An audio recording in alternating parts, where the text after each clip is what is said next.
Halo guys, assalamualaikum warahmatullahi wabarakatuh. Kembali lagi bersama saya Aji di channel Aquila. Motong yang berat jadi ringan.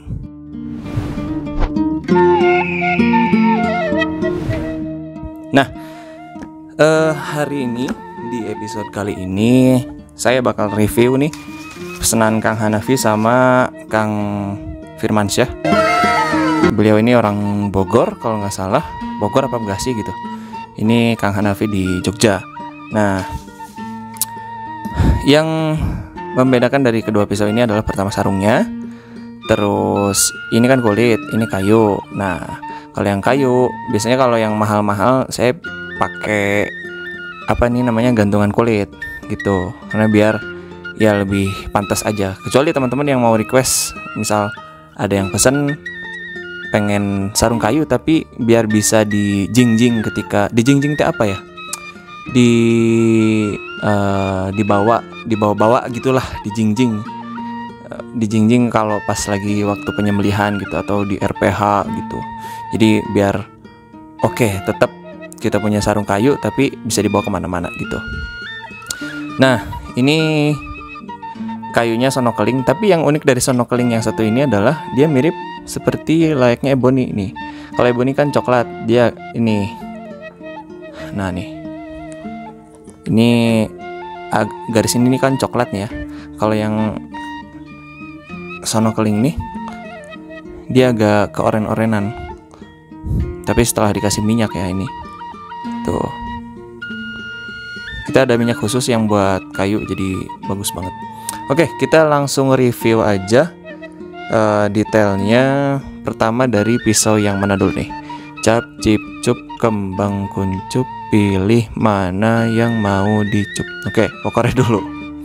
Ini pesannya Kang Firmansyah. Tuh, bisa dilihat.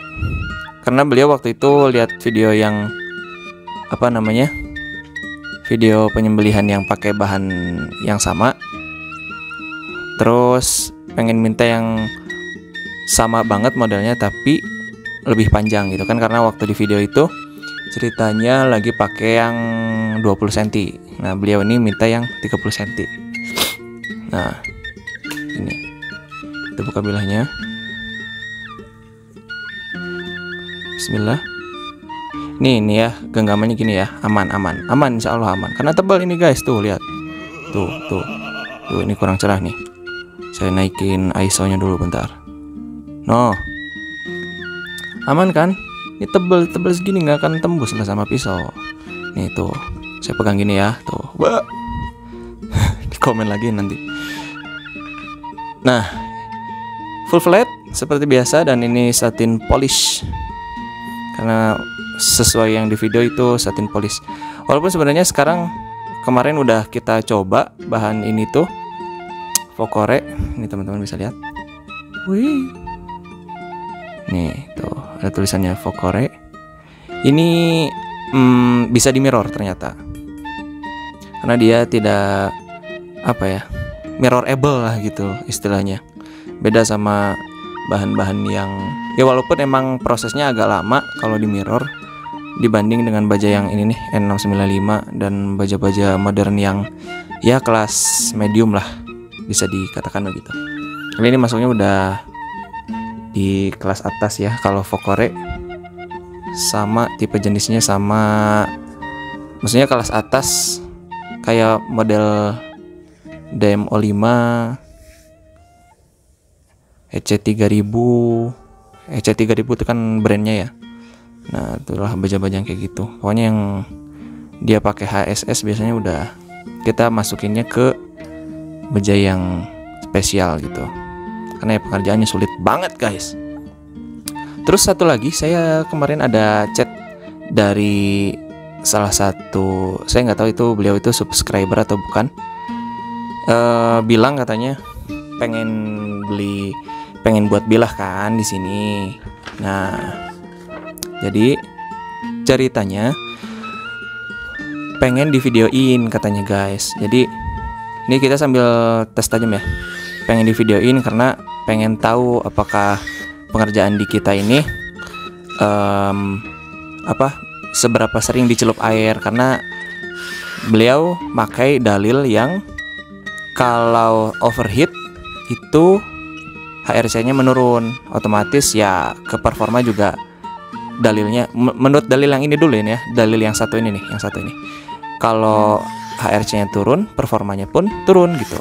Nah, sebentar, jangan dulu pakai dalil yang itu. Kalau kita berbicara dengan baja-baja yang istilahnya kayak Focore, terus DMO5, terus yang brand EC3000, itu EC3000 tuh kalau nggak salah ada yang Cobalt, ada yang M2, ada yang M42, dan ada yang M35 kalau nggak salah. Nah, ketika kita berbicaranya dengan dalil kalau overheat itu akan menurunkan kekerasan, bener dalilnya, cuma kita pakai kondisional yang kita menerapkan itu di baja yang kayak gimana. Nah, terbantahkanlah dalil ini karena baja yang beliau sebut itu waktu itu EC3000 itu kan high speed steel. Jadi minimal untuk turunnya kekerasan dia itu minimal ada di 500 derajat Celcius, teman-teman. Nah, makanya ketika kita berilmu nanti harus ada prakteknya. Nah, beliau kan bilang juga nih, kita sambil slice tisu ya. Beliau juga bilang nih kan, karena apa namanya, kekerasannya itu harus sering celup air. Nah, ini teman-teman kalau mau saya tunjukin nanti videonya, kita buat konten aja biar kita sama-sama edukasi. Itu baja-baja model yang kayak gitu dari mulai TKM ya, Changjiang itu yang paling bahan HSS yang paling jelek menurut saya. Tapi ada di kelas yang HSS gitu kalau buat pisau. Nah, saya lupa bawa stroping, biarinlah.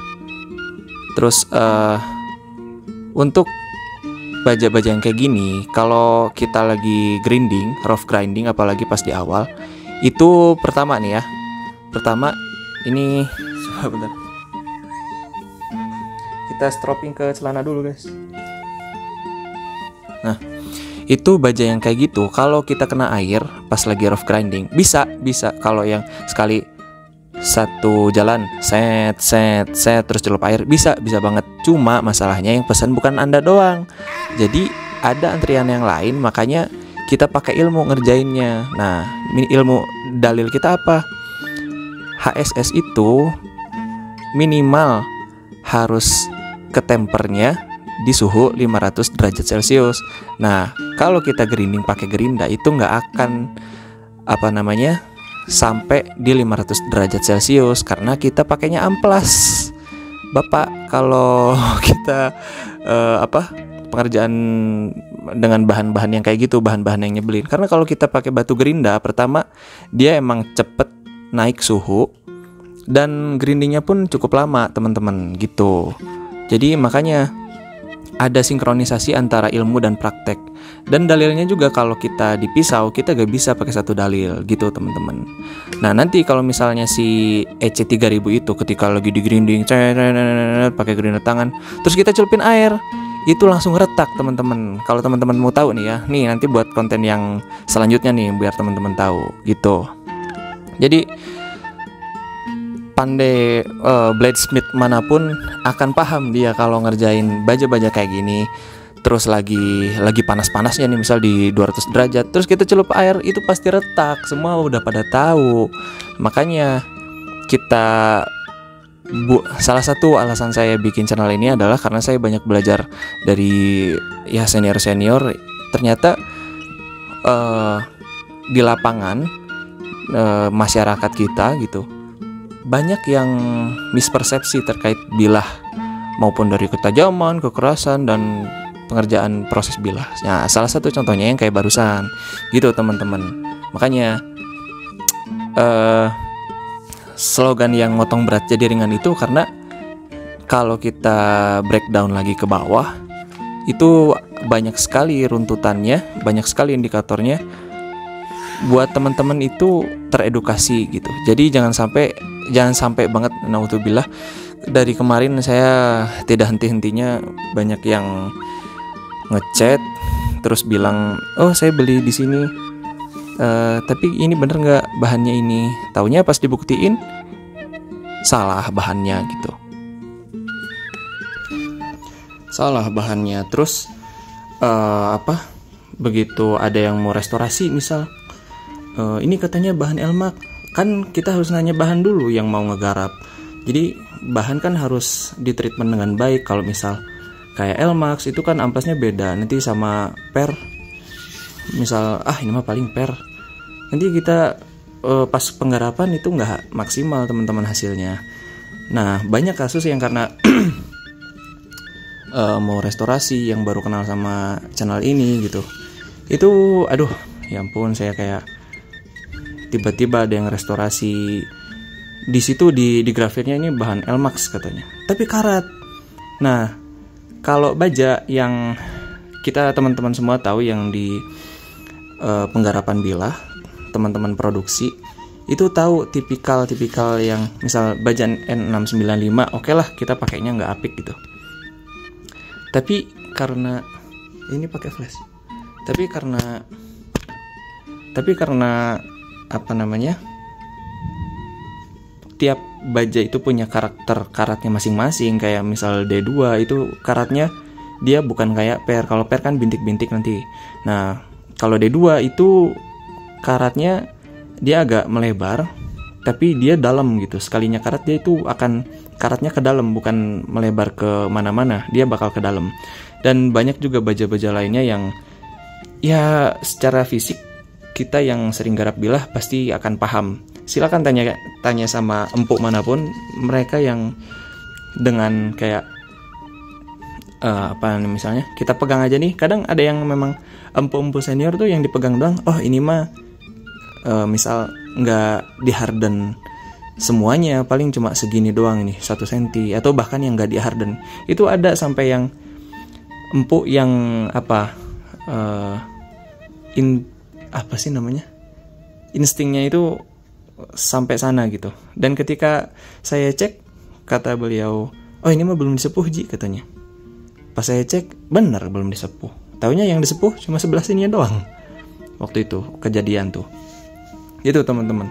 Jadi makanya ketika kita komunikasi di WhatsApp itu memang sangat membuka edukasi dan wawasan. Tapi sekali lagi teman-teman juga ya, walaupun hanya diri doang saya bilang, saya kasih tahu terkait masalah itu, ya nggak apa-apa sebenarnya. Cuma ini juga dari sini saya lebih banyak kepikiran sama teman-teman yang entah itu misal kita mau bawa bahan sendiri yang misal kalau kesini gitu ya, takut nanti takut ditukar, nanti takut overheating. Kalau bahan-bahan yang model kayak N695 ya iyalah, kalau grinding awal kan itu belum di HT ya. Kalau nanti udah di HT terus kita grinding lagi, itu kita sekali 1 kali 2 kali balikan amplas tuh, itu kita udah masuk air pasti, karena minim material di bahan ini gitu. Apalagi yang K110, belum lagi yang kayak baja per. Kalau baja per yang kita nggak boleh neken banget begitu di mesin, kalau udah di HT ya. Kalau udah di HT gitu, kita nggak boleh yang tekan banget, nggak boleh yang sampai panas banget. Pokoknya udah 5 kali balikan, tapi dengan tekanan yang ringan, itu kita udah pasti celup air teman-teman gitu. Ini edukasi ya. Nanti untuk konten kedepannya akan saya tunjukin, saya buktiin kalau bahan-bahan yang barusan disebutin itu akan mengalami keretakan ketika kita grinding di awal, terus kita celupin air. Nanti teman-teman tungguin aja berarti konten selanjutnya tentang hal ini. Oke, itu sekedar ocehan saya hari ini. Jadi semoga bermanfaat buat teman-teman. Kalau Bapak nonton video ini sekarang, ada banyak dalil yang perlu diperhatikan terkait grinding dan bahan yang digrinding gitu Bapak. Oke, mungkin sekian aja video yang bisa saya sampaikan. Saya mohon maaf kalau ada salah-salah kata. Semuanya semoga sehat-sehat terus di rumah, karena ini di sini sudah mulai mendung teman-teman. Tuh, wow, tuh. Oke, jadi gitu. Terima kasih yang udah nonton sampai akhir menjelaskan ocehan saya. Assalamualaikum warahmatullahi wabarakatuh. Bye bye.